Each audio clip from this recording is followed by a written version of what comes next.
Chem Kids Campbell here. In our last video on chapter 12, we're going to talk about the properties of liquids and how intermolecular forces affect them.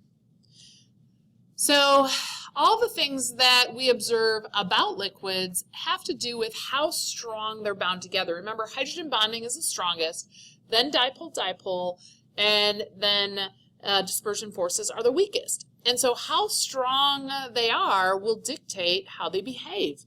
So the first thing I want to talk about is viscosity. Viscosity is the resistance of a liquid to flow.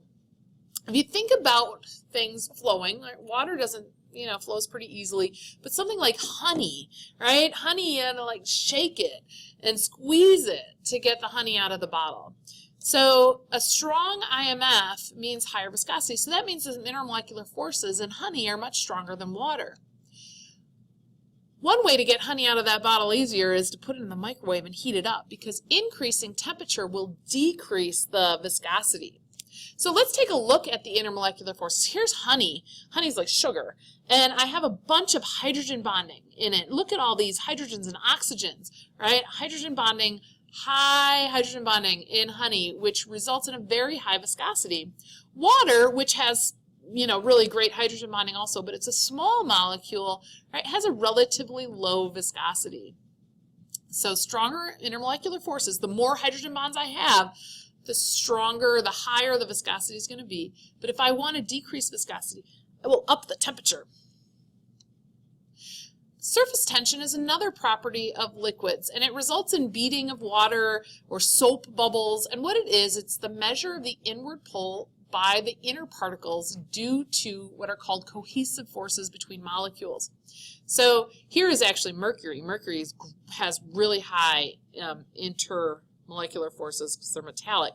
And so these particles all pull on each other. They're all attracted to each other by these intermolecular forces. And the stronger they are, the more they bead and stay together. Water does that too, especially if you go get your car waxed.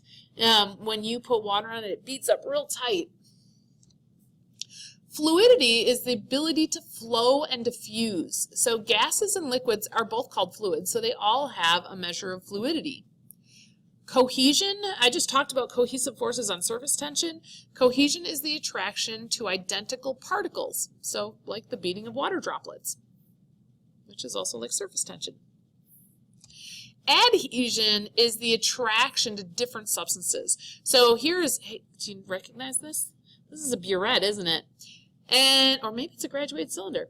But we can see here's water, right? Water forms this meniscus, and you always are supposed to read the bottom of the meniscus, right? But that's because water adheres really well to other substances.